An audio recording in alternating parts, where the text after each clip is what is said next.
प्रिय छात्रों, मैं शरद कुमार मौर्य तुम्हारे समक्ष भारतेंदु हरिश्चंद्र द्वारा लिखे गए पाठ भारतवर्ष उन्नति कैसे हो सकती है कि अगला भाग लेकर उपस्थित हूँ। आगे लिखा है, अब भी तुम लोग अपने को न सुधारो तो तुम ही रहो, और वह सुधारना भी ऐसा होना चाहिए कि सब बात में उन्नति हो। अब वो कई देशों की घुड़दौड़ की बात करते हुए कि पूरी दुनिया में विकास की घुड़दौड़ मची हुई है, और उस घुड़दौड़ की बात करने के बाद आगे कहते हैं कि अब भी तुम लोग अपने को न सुधारो तो तुम ही रहो, यदि और वह सुधारना भी ऐसा होना चाहिए कि सब बात में उन्नति हो। तो अपने लोगों को वो समझाते हुए कहते हैं, बलिया में मेले में जो आए लोग हैं उनको समझाते हुए कहते हैं कि अगर तुम अपने आप को अभी भी नहीं सुधारे तो तुम जैसे हो वैसे ही रह जाओगे। और ये सुधारना भी ऐसा है कि सभी बातों में उन्नति हो, हर तरह, धर्म में भी, घर के काम में भी, बाहर के काम में भी, रोजगार में भी, शिष्टाचार में भी, चाल चलन में भी, शरीर में, बल में, समाज में, युवा में, वृद्ध में, स्त्री में, पुरुष में, अमीर में, गरीब में, भारतवर्ष की सब अवस्था, सब जाति, सब देश में उन्नति करो। कहने का मतलब कि चतुर्दिक उन्नति करो। कोई ऐसा क्षेत्र न छूट जाए जहाँ उन्नति हम न कर सकें। हर तरफ, जैसे बल में तो सभी लोग बलवान हों, वीर्यवान हों, सब लोग सुंदर हों, सब लोग पढ़े लिखे हों, शिक्षित हों, सब लोग कर्मशील हों। ये फिर शिष्टाचार में सब लोग आदर सत्कार करें। तो इसी तरह से अपने धर्म में धर्म की भी उन्नति करें। तो इस तरह से सब लोग उन्नति करो, और सब ऐसी बातों को छोड़ो जो तुम्हारे इस पथ के कंटक हों। तो उन्नति के मार्ग में जो कांटे हैं, जो तरह के आडंबर हैं, तमाम तरह की कुरीतियां हैं, तमाम तरह के व्यवधान हैं, इन सारी कुरीतियों को, सारे आडंबर को, सामाजिक बुराइयों को छोड़ो। चाहे तुम्हें लोग निकम्मा कहें या नंगा कहें, क्रिस्तान कहें या भ्रष्ट कहें, तुम केवल अपने देश की दीन दशा को देखो और उनकी बात मत सुनो। तो उनके कहने का मतलब यह है कि तुम्हें चाहे कोई कुछ भी कहे, निकम्मा कहे, भ्रष्ट कहे, जो भी कहे, नंगा कहे, जो भी कहे, तुम उनकी बातों पर मत जाओ।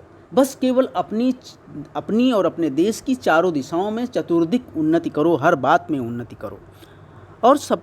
और इस प्रक्रिया में जो उन्नति के मार्ग में बाधा उत्पन्न करती है, सामाजिक बुराइयां हैं, धार्मिक आडंबर हैं, सामाजिक आडंबर हैं, या इस तरह से जो भी जात पात के भेदभाव हैं, धर्म के भेदभाव हैं, जो भी हैं, इस तरह के इन सारी चीज़ों को, इन कांटों को निकाल करके फेंक दो।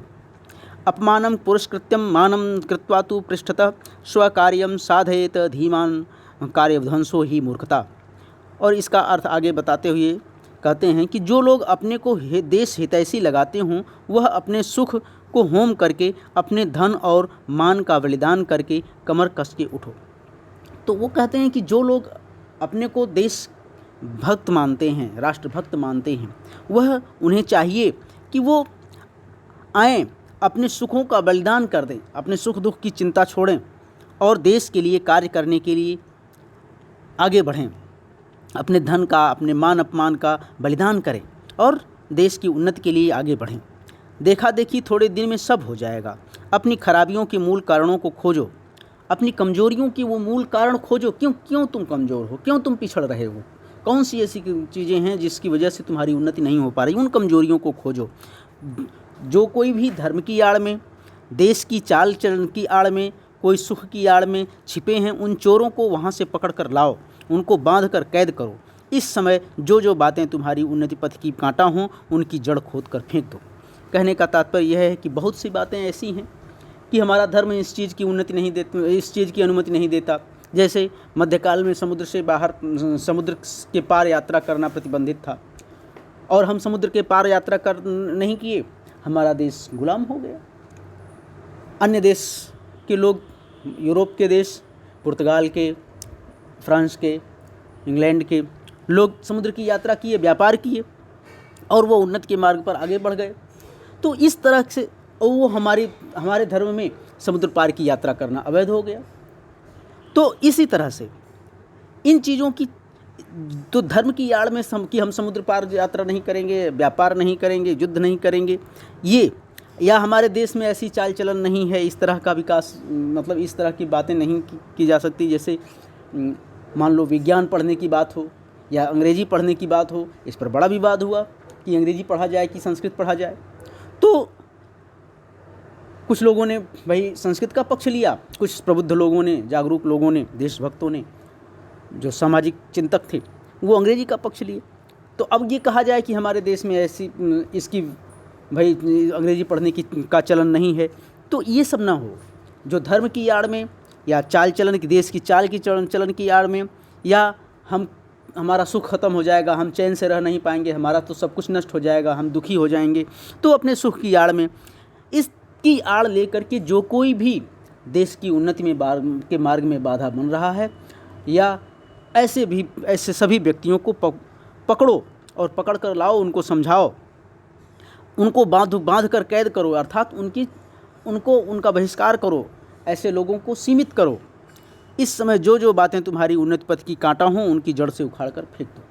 तो इस तरह से उन्नति के मार्ग में जो भी बातें, चाहे इस तरह का कोई व्यक्ति हो, आडंबरवादी हो, रूढ़िवादी हो, तो ऐसे रूढ़िवादियों का, ऐसे आडंबरवादियों का, ऐसे तरह तरह के विचार व्यवधान उत्पन्न करने वाले लोगों का बहिष्कार करो, उनको कैद करो। कैद करने का मतलब उनकी प्रसिद्धि को रोको, उनकी सीमा को, उनको सीमित करो, उनका बहिष्कार करो। और इस तरह के जो विचार हैं उनको भी जड़ से ख़त्म करके फेंको। तो इस तरह के विचार, व्यक्ति, व्यवहार, संस्कृत या इस तरह की कुरीतियाँ, रीतियाँ, सब नियम कानून सब कुछ त्याग करो। ऐसे जो तुम्हारी उन्नति के मार्ग में बाधा बने, उन सबको छोड़ो, उन सबका त्याग करो। ठीक है, आगे।